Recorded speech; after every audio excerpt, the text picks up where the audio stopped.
Welcome aboard, folks. I'm Stephen Malkowich, your captain on this adventure called Ship of Fools. I'm a fool. Lucky for you, I'm not sailing solo. Join me and a boatload of people, all just trying to make sense of this crazy world. It's a fabulous mess, and you're invited. Welcome to Ship of Fools, where wit meets wisdom. I would like to welcome Jordan Bateman. Thanks for having me. Hey, permission to come aboard, Captain.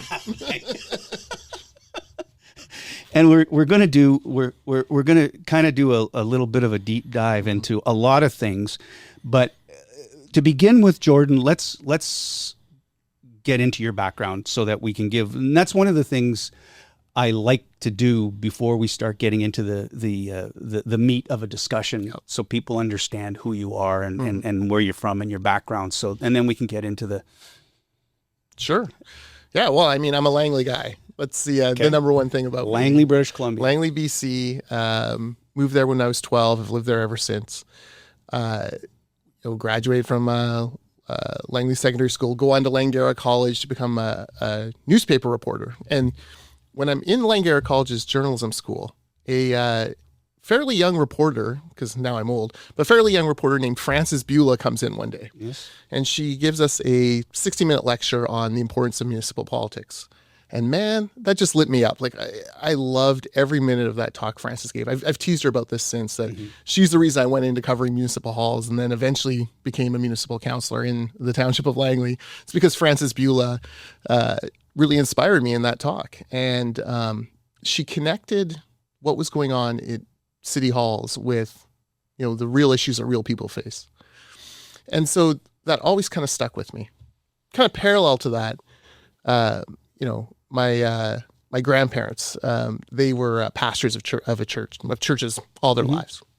And my grandfather especially really instilled in me this idea of, it wasn't public service for him because it was a spiritual calling for him, but it was service and serving other people. And what does that look like? And what does that mean? So that was sort of always kind of these two parallel tracks in my life, the writing, journalism, are we allowed to swear on the show?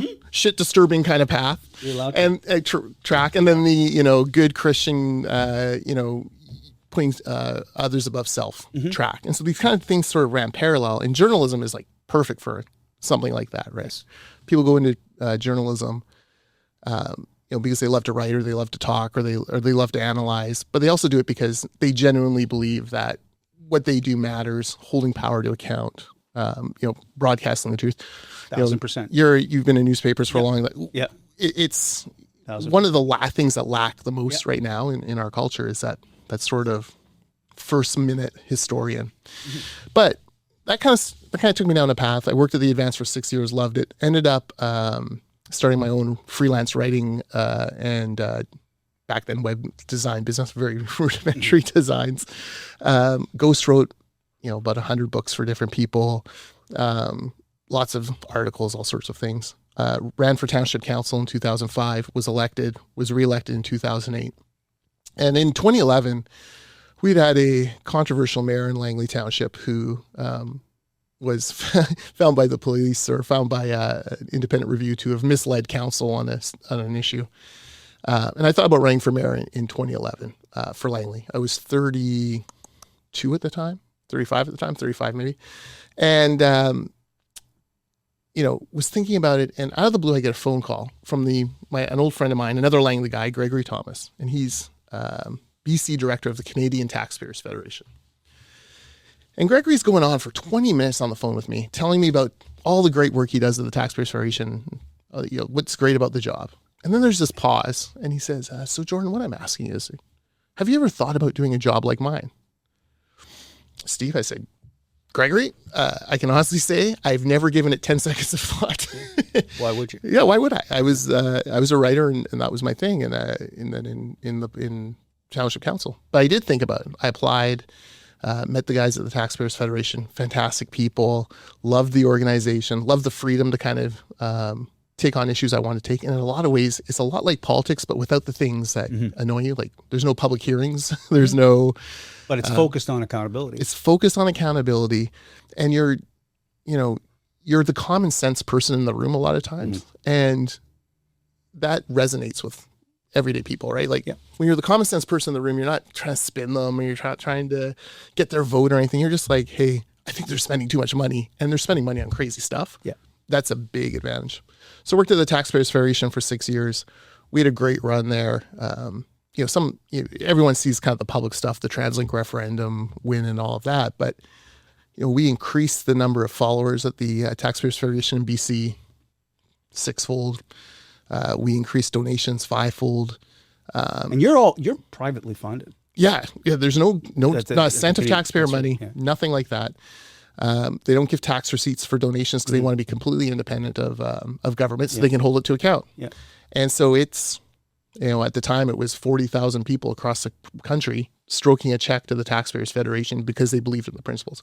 Now it's probably more like 250,000 people. They've just continued to explode in growth. Then after 6 years there, and there's some pretty fantastic public policy successes. ICBA, my friend Chris Gardner was hired at ICBA as the new president. He was looking for a director of communications. I applied.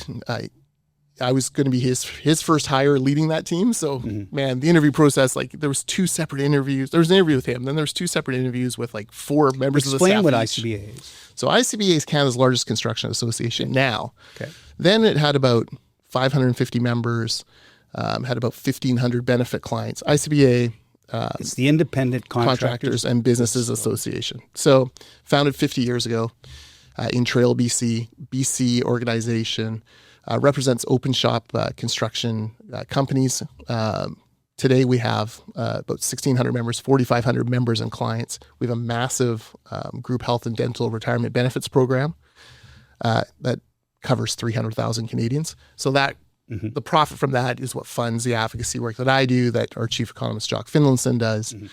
We have a huge training platform, professional development, but also a award-winning mental health program for workers. We sponsor more apprentices in BC than any other organization, any union, any company. We have 3,000 apprentices. So it's important. Any union. Yeah, any union, anyone. Yeah, anyone. And so it's a huge platform. But that's one that in 9 years that we've tripled in size or quadrupled in size. So you apply for this job? Yeah, apply for this job. I know Chris a little bit through Langley. Look, wherever 2 or 3 people are gathered in BC, one will be from Langley. So, there's like this kind of a little Langley, we look out for each other. He hired me. I loved it. I was staff member, I think, number 21 at the time. Now we're up to 65. We have 3 offices, one in Prince George, one in Calgary, one in Surrey. Just an incredible organization. And Chris has given me the ability to, again, continue to work on the issues that are important to our members. But also, what sets ICBA different from a lot of associations is we also don't take government money. So we're independent of government. So we're not afraid to hold them to account.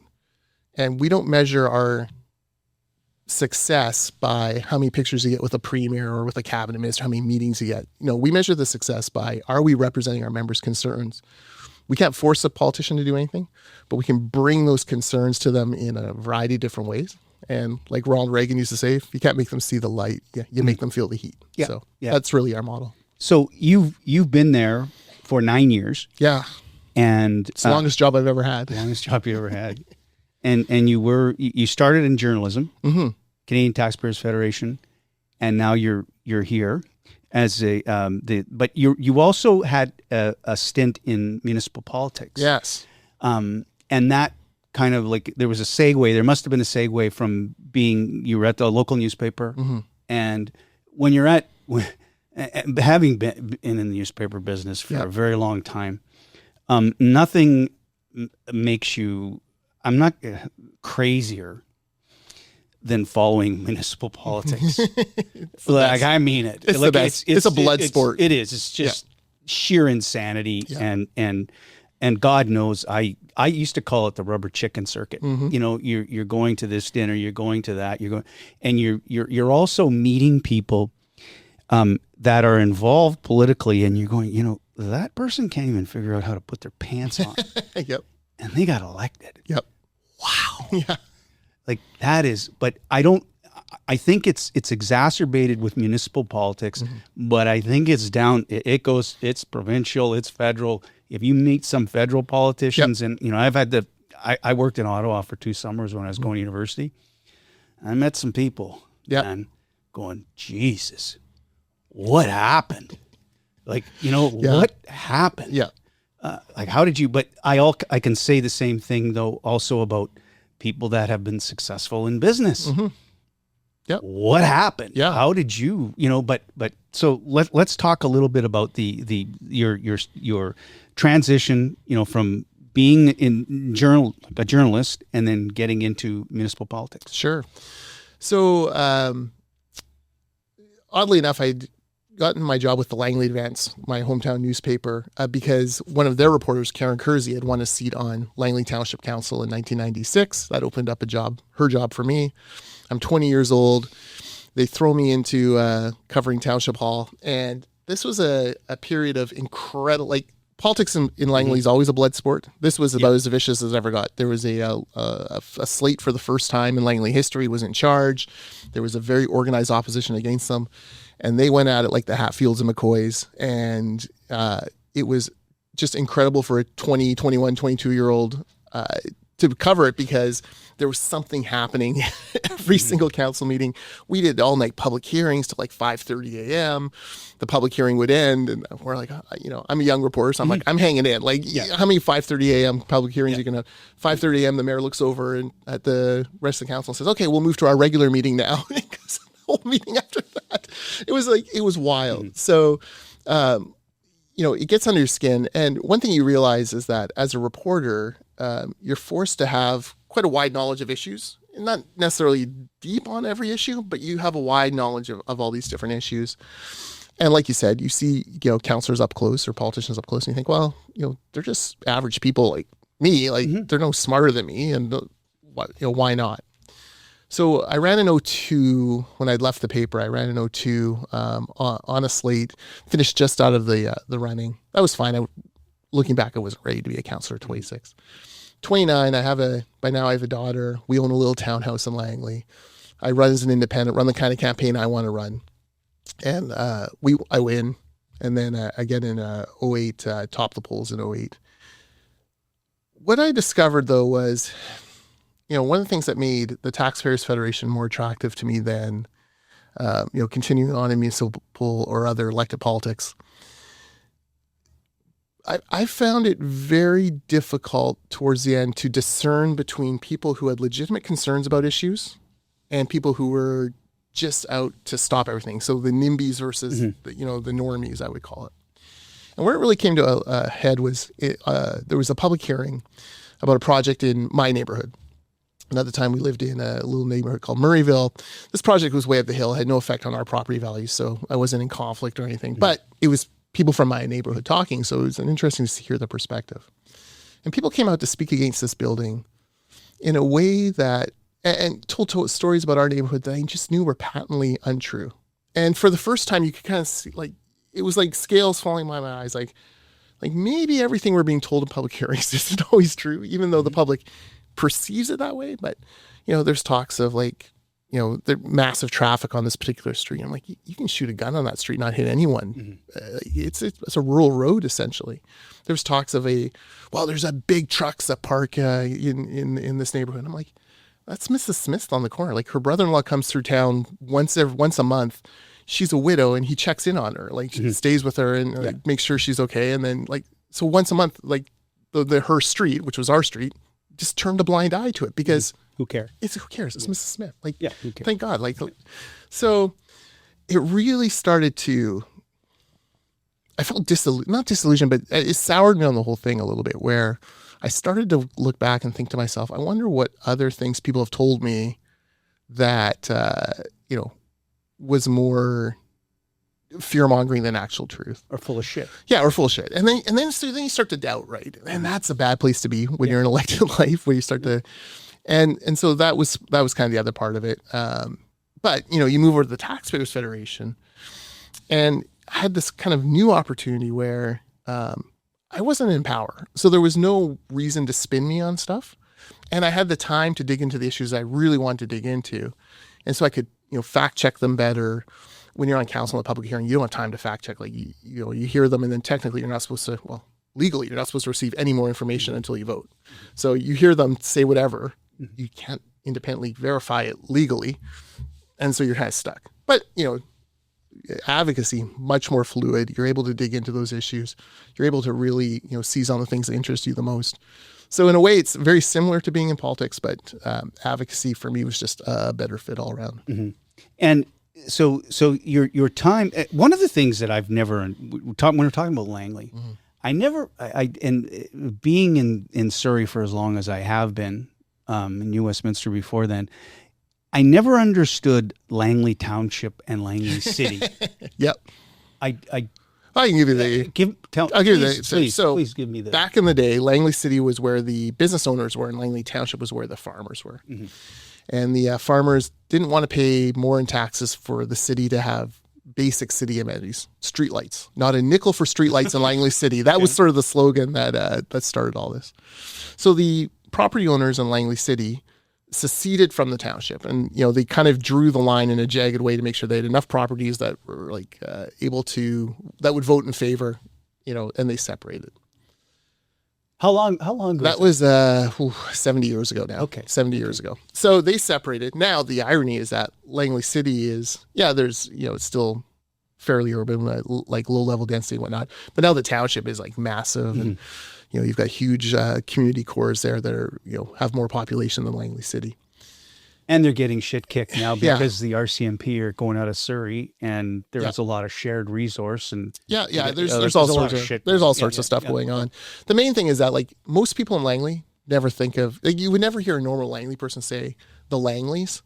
That's a political term that's used, right? Langley. For us, it's just Langley, right? Yeah. When I was on council, I used to get crap from the city people because I'd always talk about reunification. So they used to talk about amalgamation, and I rebranded it reunification. Reunification sounds better, right? Reunification. Yeah. And I would make the point, right? Like you'd walk through, it's gone now, the Bay, but you'd walk through the menswear department of the Bay at Willoughby, and if you picked up a tie, you were in Langley City on one business license, and if you crossed to pay for it, you were in Langley Township in the same store. I'm like, this doesn't make any sense. It's stupid, right? And it's still stupid, and someday it'll reunify, I'm sure, down the road, but there's always these political agendas, and it's just never, the timing's never matched where you had the city and the township both in healthy positions or unhealthy positions at the same time. Mm-hmm. And realizing they'd be better together. Wouldn't there be some, if they were amalgamated, would there not be some savings? Yeah, absolutely. You have, fewer fire chiefs, right, to run the place, or, fewer, you don't have separate police. But really what the most important thing would be, you'd share the recreational assets. Mm-hmm. It already happens anyways, but at least then each side is kind of paying their fair share for the assets the other one has. And you also have more clout regionally, right? Mm-hmm. You go from a town of, I don't know what Langley is at now, 150,000 maybe the township, to a town of 180,000. Well, suddenly you're getting into kind of that top 5, top 6 population center. Yeah. So that begs a question too, a lot, when you talk about allocation for resources, when you're talking about education, all those kinds of things. We sort of, in Surrey, we've got White Rock, yes. And we've got North Delta too. Like there's stuff that doesn't make a whole heck of a lot of sense. The whole North Shore, right? It doesn't make. You got 3 or 4 municipalities. Exactly. Why? Yeah. It's just it's ridiculous. And the thing is that if you do study a little bit of history and you look at Toronto, they used to have all that. Yeah. And then one day they just said, you know what? No more. Yeah. This is what we're doing. Yeah. And we're incapable. It's like going from Burnaby to New Westminster. Do you know where? No, of course not. Nobody. No one really knows. Yeah. We're just Port Moody. And Port then Moody. Coquitlam began. Exactly. I don't know. Somewhere by that exactly. Trevor Linden Fitness place there. I don't know. Kind of maybe. I really don't know. But it's the Lower Mainland is it's a little bit wackadoodle when it comes to that kind of stuff. But the thing that came across when I was doing my research on you is that you were very opinionated, which is great. I'm paid to have opinions. I'm an advocate, right? So that's right. You're an advocate, and obviously the political battles, the time that you spent involved in municipal politics has shaped your view. Yes. On a lot of the way you view things, the way you look at things. Yeah. And I don't want to put words into your mouth, but we talked a little bit before we started taping, was that it's surprising how little people know about how things actually work. And I always use a statement like hydroelectric power. Okay. Yep. If everything in this studio went, bloop, yep. Okay, what would we do? We'd look at each other for a while. We'd have our phones, turn the flashlight on. Go to bchydro.com, find the outage sim app. And go, okay, well, do we really know how it works? No. There's a lot of shit out there that we have it just works. Yeah. So there's there's not just an assumption. There are some very, very bright, intelligent people that have worked something out. And the one thing that I have figured out, and this is because of my past in the publishing business, because I've had the opportunity from going to, running newspapers and then running larger operations. And a lot of times things tend to evolve, especially in the business way, to the most efficient and effective way. Mm-hmm. In politics, not so much. No. Okay, not so much. Things are, when you walk into a political situation, you go, okay, well, why are you doing that? Mm-hmm. I don't know. Yeah. Wouldn't it make more sense if you did it this? Show me in the contract where it says that I'm supposed to do that kind of shit. Yeah. Like that kind of stuff. Yeah. And that makes me crazy. Yes. It does. And we have I talking about municipal politics, I still don't understand why the city of Surrey built that big monstrosity, like the big city hall that they have. Yeah. I don't. I think they called it the Wattsma Hall when it first was built. Remember? But it's don't. Beautiful. It is beautiful. Yeah. It's great. Yeah. It's great. But I don't know. Okay, now it's. And I actually had the wonderful experience of going to City Hall about 6-7 months ago, and I've talked about this before, where we went because something was happening in our neighborhood that we didn't know anything about it because I don't get the community paper delivered to my house anymore. Yeah. Isn't it terrible? Like, we're newspaper guys, and the only time I would get it, I would pick it up at the front door and I look at the front page and then I drop in the recycle bin. And so then I find out through friends of friends that this is happening. We end up going to City Hall. Hadn't been to City Hall in 22 or 23 years. Get inside and then realize, holy shit, these people, there's 4 of them have been there since 1998. Yep. I look around the room, holy shit, the place is really nice now. But these, nothing really has changed, yet we expect things to get better. Yeah. My municipal taxes have increased 3-fold. There's no garbage men anymore. Yep. That building's still empty on 104th. That market's still building. Exactly. Yep. It's still like there's. It's like nothing's, and it's a fundamental mindset that it's so easy to spend money when it's not yours. Yes. Yeah. I thought about this a lot in the context of the municipal elections coming up this fall, and then in the stress that you see for infrastructure dollars now. And look, Construction Association, we're hypersensitive to the costs involved in building things. When we did the Langley Events Center, I was on council. It was about a $60 million project. Rich Coleman calls me up. He was the MLA cabinet minister time. Calls me up one day. He's like, I need you to write a 1-pager for cabinet on why they should fund this building. Make sure you mention wood, because Gord Campbell, he's into wood right now. Okay, so I write this 1-pager for him, and he makes 3 changes, and off it goes. And Carol Taylor, the finance minister at the time, goes, I don't know how you guys did it, but here he goes, $15 million towards your building.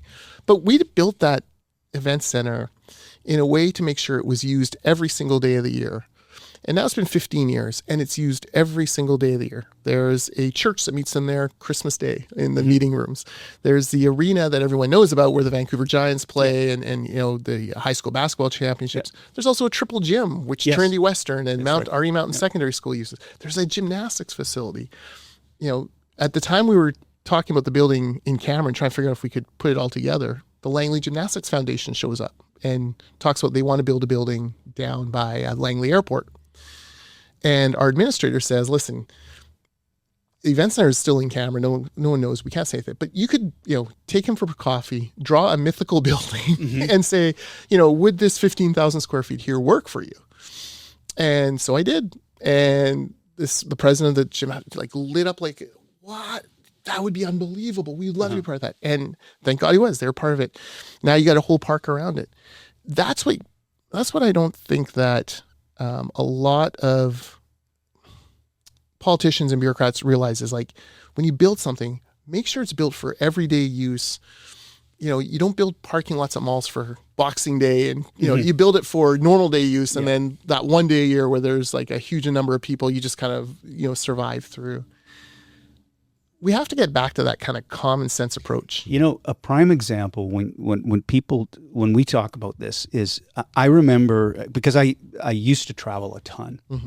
And when they were just finishing the new airport in Calgary, I was pissed because I had got new dress shoes, and I had to walk it seemed like 5 miles across the airport, and it was all like barren. It was of course. Shit. And I'm going, what do you need such a goddamn big airport for? Christ, it's 5 times the size of Vancouver's. And now I know why. Yeah.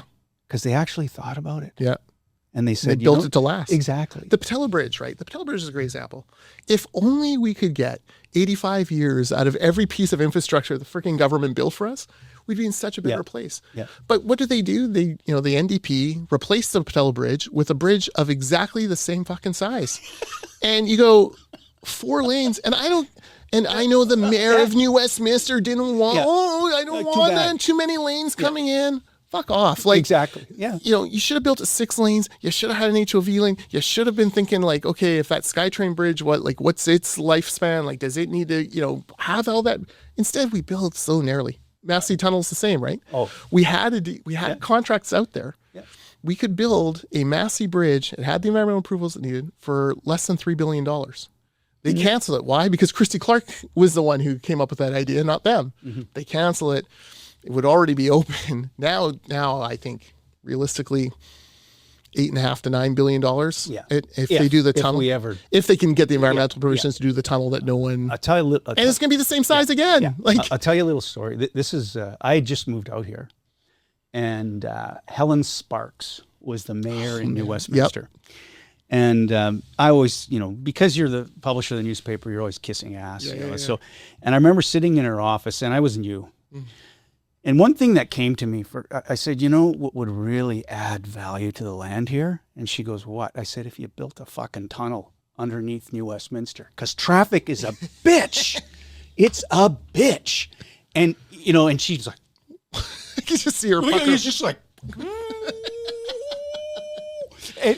and then they go and they spend the money with the Queensboro, that shit. They spent all that money. They fucked everything up. Yep.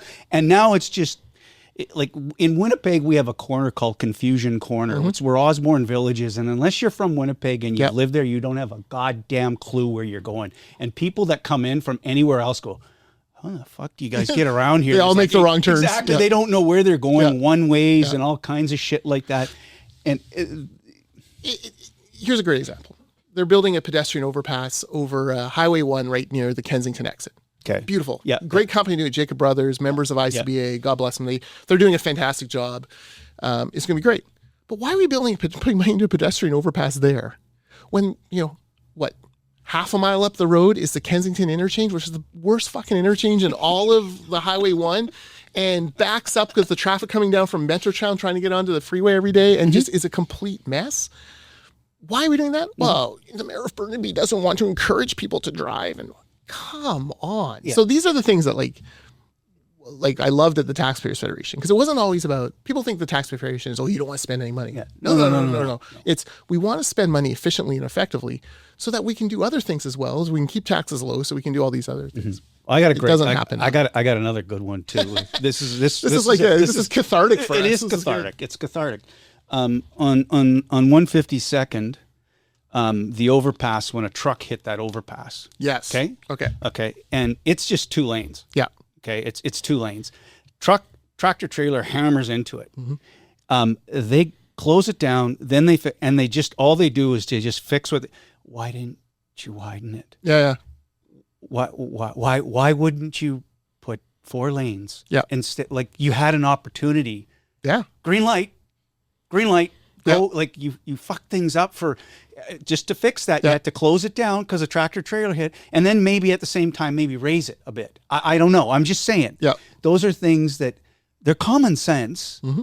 Did anybody think about it? And does anybody put their hand up and, I don't know, maybe we should. Yeah. Maybe we should. I don't think that makes a lot of sense. And right now, we have so much goddamn traffic. Yep. It's ridiculous. Mm-hmm. It's absolutely ridiculous. When you're on number 1, mm-hmm. And you travel, we have, our oldest lives in the west side of Kelowna. It takes us longer to get to Hope than it does to get from Hope to West Kelowna. Yeah. Well, and here's the thing, right? So they're spending billions, hundreds of millions for sure, to widen it. And so in my mind, I'm like, they're going to widen it. It'll be like, 8 lanes. No, they're just adding an HOV lane. Yeah. You're like, that's not enough, guys. Like if you're doing the work, again, Jacob Brothers, Hall Constructors, a bunch of ICP companies work it. We're grateful for the work. But like, I know these guys, like they would love to go bigger. Like, let's build this not for 10 years or 15 years. Let's build it for 85 years. Let's get the Patello Bridge as our model. The Patello Bridge should be celebrated as like a hero of infrastructure. Well, I didn't know, the thing is, Jordan, I didn't know until about 3 months ago that it was just going to be 4 lanes again. Yeah. I went. You just, because you're a common sense guy, so you assume if we're rebuilding something, we're going to rebuild it bigger. Because when we built the Patello Bridge 85 years ago, we had maybe 20,000 people or whatever. Now we have, 200,000. Like, it doesn't make sense. And that's the frustrating part of, provincial government. The provincial government brings out this budget this year, massive deficit, 13 billion this year, 12 next, 11. Like, I'm going to be in an old folks retirement home by the time they get the balance at this rate. They, quote unquote, repace infrastructure projects. Repace, which means cancel. Yes. It means, delay. Long-term care homes, a hospital. If they were just managing their envelope better, they could have done all of those things. ICP, one of our big issues is what's called community benefit agreements. This is where the NDP give a sweetheart deal, monopoly on work, on public work to union shops. Yeah, to building trades unions. Yeah. And you're like, okay, well, building trade unions, skilled workers, who doesn't want to work? Well, that's only 15% of the industry. So when only 15% of the industry can get a job, guess what? The prices go way up because there aren't enough of them, there's no competition. Yeah. The other 85% paying the taxes, but not allowed to get that work. This inflates costs by, the NDP will say 7 to 10%. It's more like 25 to 30%. And it slowed down the Patello, for example. It's been a disaster of a policy. And yet they keep going back to it. And here's why. It's ideological. They truly believe, because they grew up in that union movement, and the unions are big supporters of theirs, and they're friends and insiders. And the employer doesn't employ them. The union does. Exactly. And so they believe it. So, at one point here, the government decided it's not even enough that the union employs it. We're going to run the hiring hall. So they created a crown corporation to take all those employees in, and then they divvy them out. It's a mess, and it's a flawed policy that's falling apart. And I just sit there and go, my wife, she's she works with single moms for YWCA Vancouver, which is a very good perspective to have at home when you're advocating. Because you sit back and you go, okay, there's a single mom out there working 2 jobs to, give her kid a little bit of a better life, to try to meet these crazy housing rental prices, to try to survive groceries that have gone from $150 to $350, trying to do all of this stuff. And she's working 2 jobs and working herself to the bone and, sacrificing in ways that, I haven't had to imagine, thank God. We owe it to her to spend whatever money she's remitting in taxes as wisely and as smartly and as efficiently as possible. W.A.C. Bennett once had a cabinet minister come to him, and he's like, the cabinet minister says something along the lines of, I try to get full value for every dollar. I'm taking full value for every taxpayer dollar. And Bennett looked him in the eye and said, full value is not good enough. This is sacred trust between us and taxpayers. I want 110 cents of value for every dollar that they give us. Mm-hmm. Can you imagine that mindset now? We don't get that mindset now. No, not at all. And that's the frustrating thing for us. But we continue. The thing is that, we continue. Now we're in the throes of a leadership battle here going on for the Conservative Party, because I'm a prairie boy. Yep. Okay. I grew up in southern Manitoba. You could run an orangutan in a blue suit. Yep. Conservative. In Langley, we used to joke that you could run we would joke with Rich Coleman, who was the MLA, BC Liberal for many years, that we could run a Cocker Spaniel in this seat and win. Yeah. It was, Yep. and I say this to my father used to say, you know what, my expectation is when you go to university and you're 18, you're not a socialist, you don't have a conscience or a heart. And if you're 30 and you're not a conservative, you don't have a brain. Yeah. Okay. So and he was a businessman. Yeah. Okay. And so I knew, because of my background in politics, that social credit out here was like the equivalent of our Conservative Party. Okay. It just wasn't called that. Yeah. But I was always perplexed why you could never get a conservative coalition in this province. And let's remember this. Conservatives conserve. They conserve things. Yep. They don't spend like nuts. Yeah. And they want value. They truly want value. They're not right-wing zealot nutcases. They actually, like, I'll absorb change. Just don't jam it down my throat. Yeah. Okay. Yeah. I'm not against. I have a heart. But at the same time, so I never understood until this last provincial election where I went, okay, well, we're gonna win. Yeah. We're gonna win. Yeah. And then boom, right in the balls. Yeah. Kicked from behind and going, holy shit. Yeah. So all I wanted to know was anyone that somebody voted for the NDP. Yeah. Okay. And I want you to tell me, has your life gotten better in the last 8 years? Yeah. Is anything in BC gotten better? Yeah. No, and you got to answer that question. And the thing is, what's always been interesting since I've been out here, when the NDP get elected, trying to find someone that will admit that they voted NDP. Yeah. Yeah. Well, there's a few. I mean, there's the basic kind of political history theory that is, 40% of the BC electorate is always going to vote NDP. Always, always, always. Now, 2001, that shrunk even further, under 40, and that was the historic election where Campbell won 77 of the 79 seats. But with 44%, you've had to have somewhat of a center-right party, at least one that was close enough to the center that you could pick up those kind of swing voters in the middle and win. And generally, when you've had unified parties on the center-right, whether it was the so-called BC Liberals or the Conservatives, they've won. The problem, part of the problem for the Conservatives in the last election was they were just so new. And, BC United waited until the very last second. Falcon waited too long to fold in. And ICBA, we're very, our board is very clear. We support the Free Enterprise Coalition, whether that was the Socreds, whether it was BC Liberals. We were the first, so I wrote a piece. We're encouraging Falcon and the BC Liberals, BC United throughout to, that election year to move over to the Conservatives. This is not working. There was this sense though that they had the legacy name. So, the Conservatives should move into them. We were like, guys, that's gone. We were really encouraging it behind the scenes. I wrote a piece for BIV stating that, I was going to vote Conservative, not BCU. And then a week or so later, Falcon finally made the decision, because the donation numbers came in and they cratered and pulled the plug. Yeah. If it had happened 2 months earlier, I think the BC Conservatives would have won government, but they were really building the plane while it was in the air. And the plane at the time that they were building to start was just 2 lawn chairs and 2 guys on pedals with little propellers. And they were slowly building it out, but it just came too late. I do believe now, there was a poll this morning from Leisure that shows the 2 parties in the margin of error, but the 3 polls before that have shown the Conservatives with a lead. You've seen under the kind of steady, no nonsense, no rocking the boat leadership of Trevor Halford as an interim, the Conservatives have trended upwards. I think that's probably a good sign.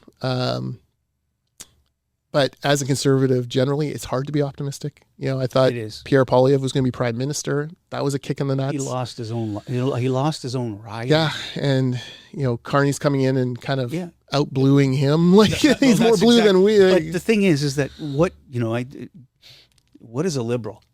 Put my finger in the air. Whatever wind the wind, It's the way incredible. The wind is blowing. all they do I'm is gonna go, all they do is win. Like exactly, they win. Their philosophy is like, well, what do you need for us to win? That's what we are. That's exactly it. And I'm cursed with having these principles and certain like non-negotiable things that make it more difficult. Yeah, that hill that you're going to die on. Totally. And like as bad as it is for conservatives, the NDP federally are even worse. Like crazy stuff that they want that are the hills they're going to die on. They'll never sniff official opposition again. Ever. They're a spent force. Yeah. But you know, it must be nice to be a liberal. Just to be like the perpetually governing party. Yeah. Now, you know, what happens provincially, I think the leadership is really interesting. I haven't decided who I'm going to vote for. I'm a member, but I haven't decided who I'm going to vote for. I want to see them on a debate stage together. Well, they did the June. What did you watch the June? I didn't watch the Juno news. That was I saw the clips. You know what? That one was like perpetual softballs. Yeah. Like it was just like, and you know, Carolyn Elliott didn't show up. Melbourne didn't show up. Yeah. Or Milbar didn't show up. And I was, it was just a like, yeah. I'm like, you know what? The only substance that came out of that for me, and I might be showing a little bit of my colors here, was Ian Black. He came out speaking eloquently, if I could say that. Yep. And you know, understanding. But the thing is that special shout out to the Ian Black social media team who will be clipping this. You know, you guys owe me one, I guess. I don't know. I got. But the thing Ship is, of Fools is on board. So I looked at, I watched it, and it was just, you know, it was like watching a slow pitch game. Yeah. You know, like, okay, well, who wants less taxes? And they all held up, yes, we want less taxes. Yeah. And then sometimes there was a misunderstanding of the question, you know, and then yes, no kind of thing. But we need. I was disappointed a little bit because it was, you know, haphazard. But at the same time, I realized that right now, and you're right with Trevor in the interim, there's no shit's been stirred. No, like exactly. there hasn't been any cray coming out. You know what I mean? Like, and the thing is, in the conservative movement, and I say this right from it ever start, we always had crazies. We just never every political party. Yeah. We just never let her have the microphone. Yeah. You know, Jimmy, we'll take your money, but don't like you're not allowed to get up on the stage and think you believe you think all women should be barefoot and pregnant. No. Yeah. We're beyond that, and that becomes problematic. And in today's day and age, everyone has a microphone. Everybody's got social media. Yep. You can say whatever you want to say. You can start. You know, Jesus, I know myself. You know, I question a lot more things. Like I go, is that real?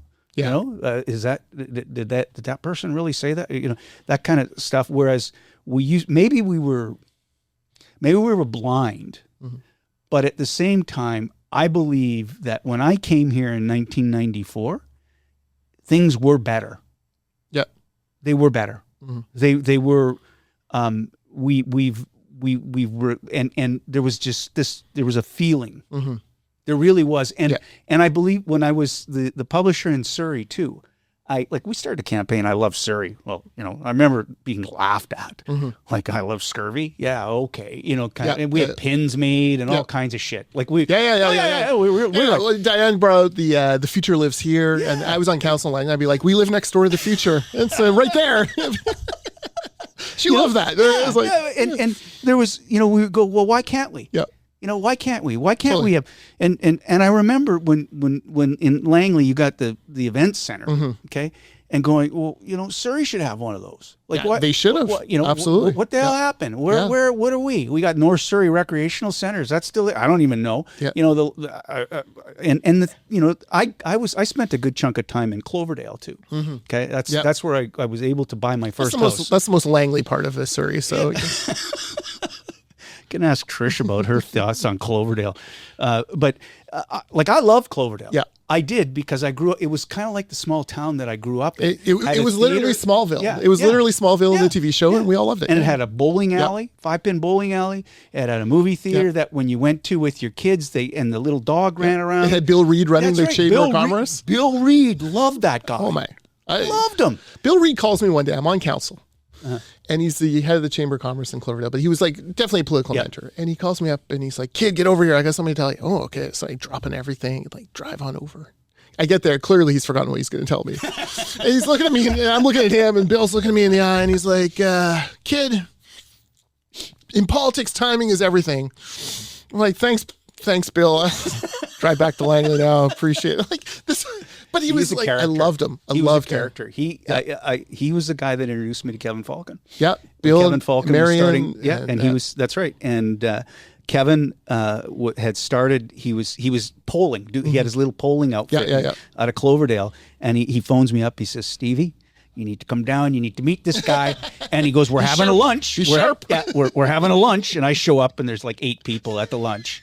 And I'm looking around, going, "Okay, Bill, what the hell?" He's going, "No, you got to meet this guy." And he was right. Yep, he was right. Totally. And the thing is, I got to watch.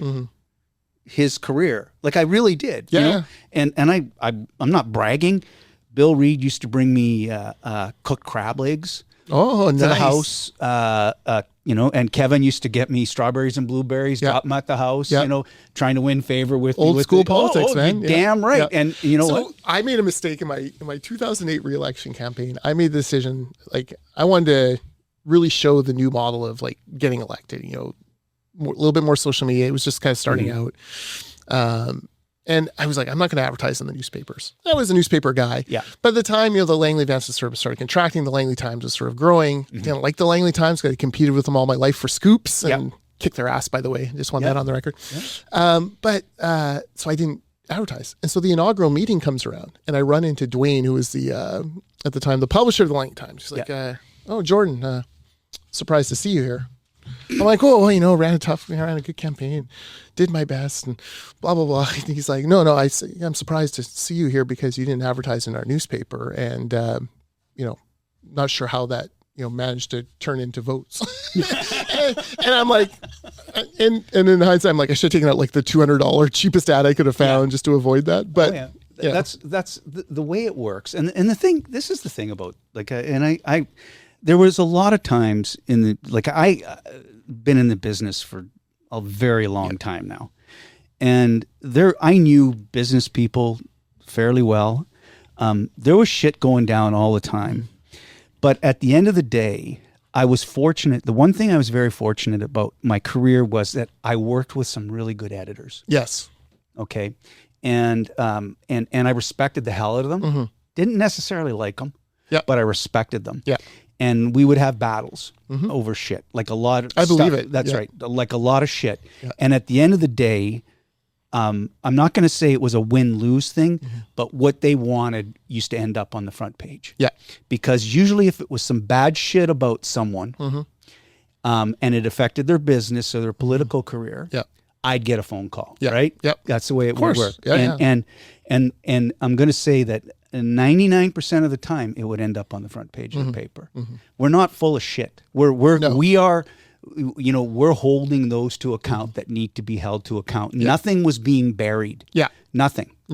And if somebody came with something, and I can name specific instances, I remember when cell phones first came out, and there was a big story that happened in White Rock, and one of our reporters happened to be walking across the street just when the shit was going down. And she took the picture and came, and it happened to be someone who really was a big supporter of our newspaper. Yeah. And we had a battle about it. Yeah. But we ran it. You ran it. We ran it. Like I was lucky. My editor was a guy named Bob Groneveld. Yeah. And he was the Langley Advance editor for decades. Yeah. And I learned so much about community from him. I must have driven Bob, and the publisher was Marilyn Boss. I must have driven them crazy because I had incredible sources in those in those days where there were a lot of fighting. I had scoops constantly. It's like Langley Township. Who cares? But for us, it was huge. Right.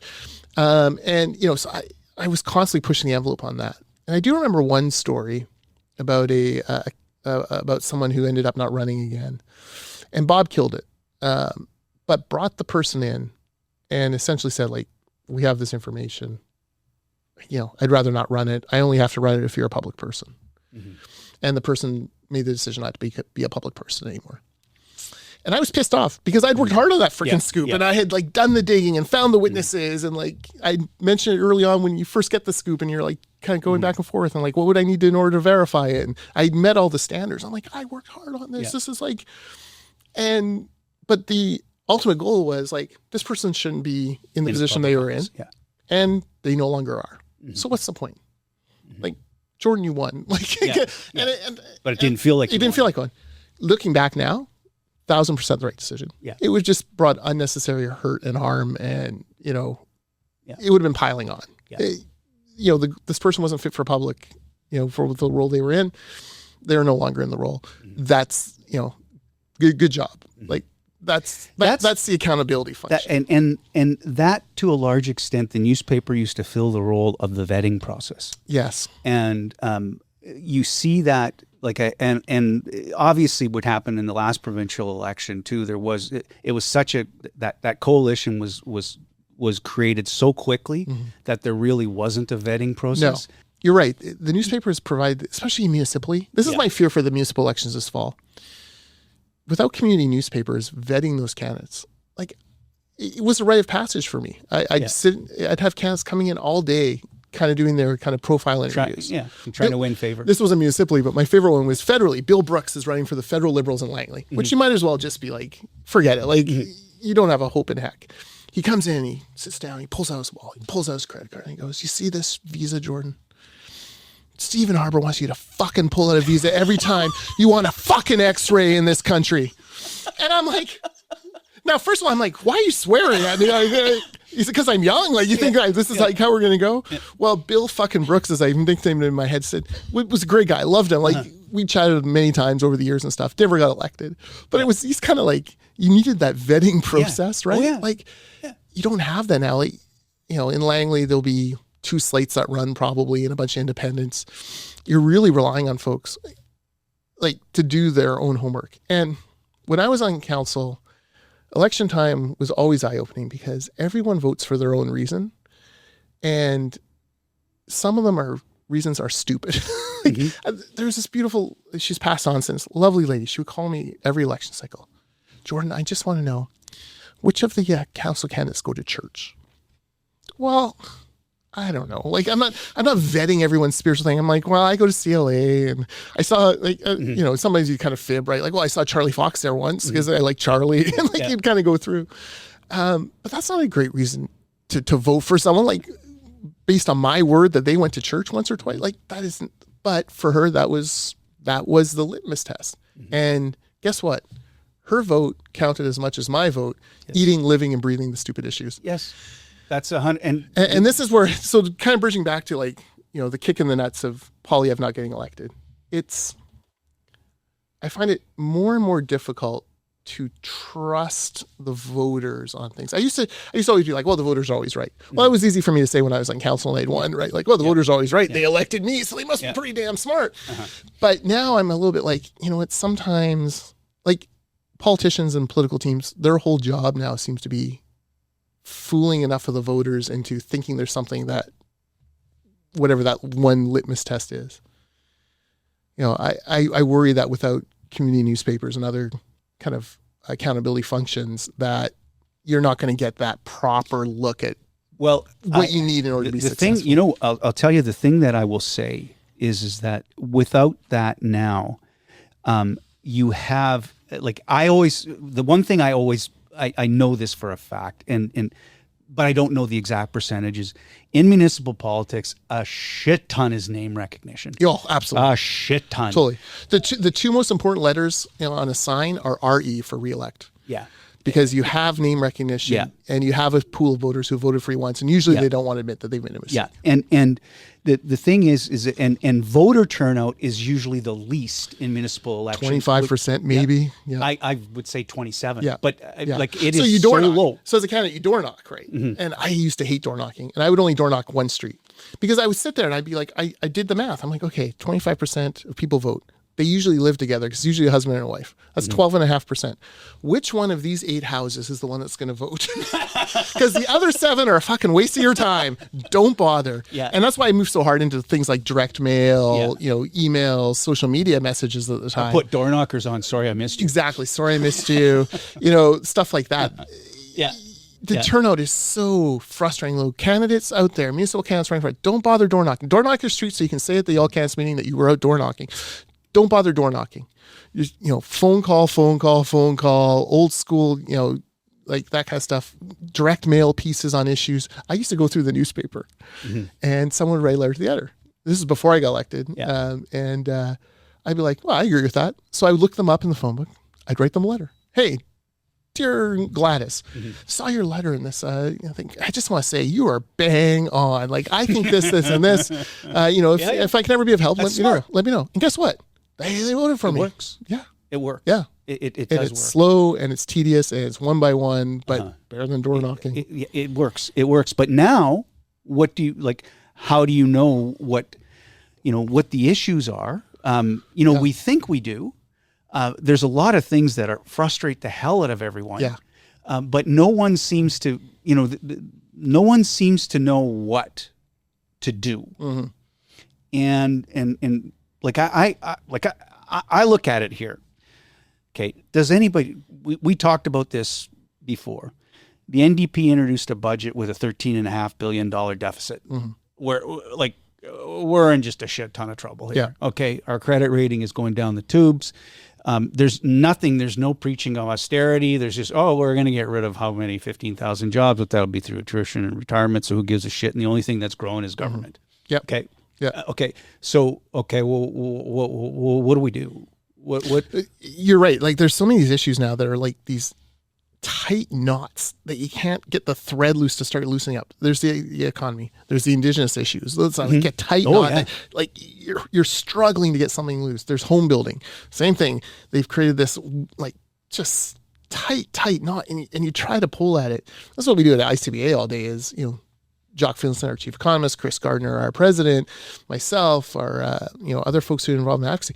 We sit around and we talk about like, how do we get just one thread free so we can at least start to unspool one piece of the overall mess? And then you add them all together. It turns out, you have these, healthcare, you have like 10 of these really tight, difficult balls that have been tightened and made such a mess of. And then you clump them all together and welcome to British Columbia. Yeah. Well, okay. So in closing here, let's talk about, we're pulling into port. We're pulling into port here, but what does a more rational BC look like? What does a more rational, it's easy to say you're against everything. Yeah. It really is. Yeah. No, I don't like that. Don't like that. Don't like that. Okay. Well, then you start asking, it's like trying to get people's opinion on a color of paint. Yes. What is important to you? Like, what's important to you?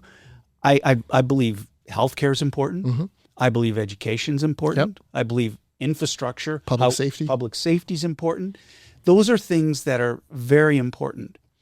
How do we we can agree on those are issues.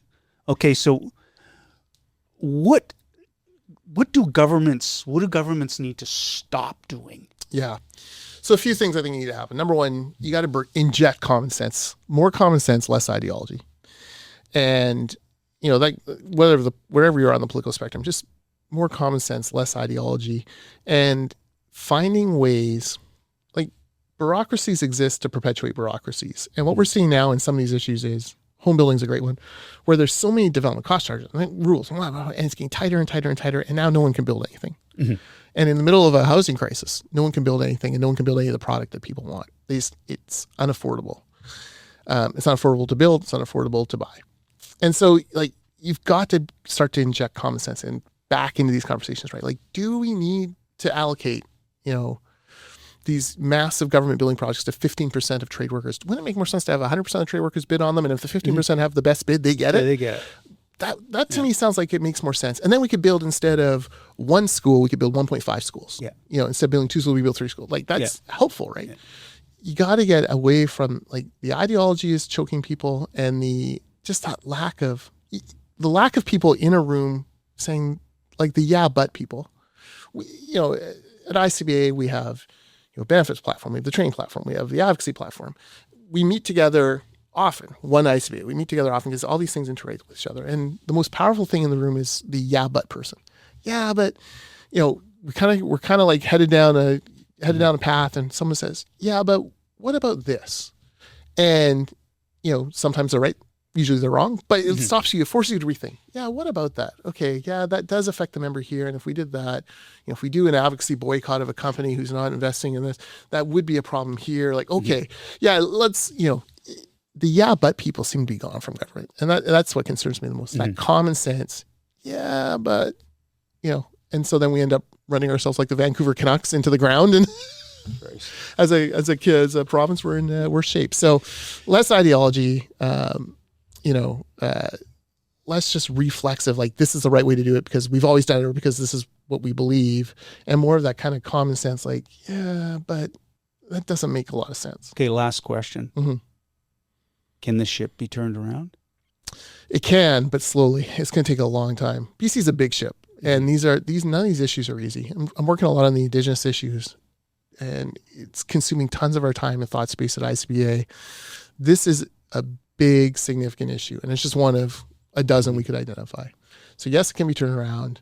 Despite my concerns about voters and governments and politicians and whatnot, I am still, I think, an optimist a little bit at heart. It can be turned around. We just got to be willing to ask the hard questions and then stick to our guns when we're not sure the answer that we're getting back from the politicians is correct or true. Okay. Well, on that end, Jordan, thank you so much for coming out. ICBA, shout out if somebody wanted to get more information. What is it? ICBA.ca. Come there. There's a whole advocacy section with our work, both in economics and in construction stuff. If you're a construction company or anyone adjacent to it, you should definitely take a look. Cheapest membership of an association around starts at $500 a year, and you get access to, if nothing else, you get access to Jock Finlayson's Brilliance every week. So, well, Jordan, thank you so much for coming. I encourage everyone to subscribe to Ship of Fools, where wit meets wisdom. We continue to explore my own curiosity. You've been fantastic. Okay, I good. really appreciate you coming, man. Seriously. Old Surrey person, old Langley person. Like the South of Fraser rules, baby. 100%. Maybe we need to have our own professional hockey team. South of Fraser and me white. One day we should come back and talk about a Twin City model that I've been thinking about, where you have the north of the Fraser people not telling the south of the Fraser people how to live anymore. Well, that's exactly it. That we can't, I noticed we've got the SkyTrain going all the way out to Langley now. Got the SkyTrain going out to Langley, but man, there are things I got to get off my chest someday about the north of Fraser and the sanctimony they treat us with. We're gonna have you back on. Okay, good. Okay, let's do it. Thank you, Jordan. Thank you for having me. Thank you so much, man. Thanks. Okay, awesome. You may be asking yourself, what's any of this got to do with me? Absolutely nothing. Until next time.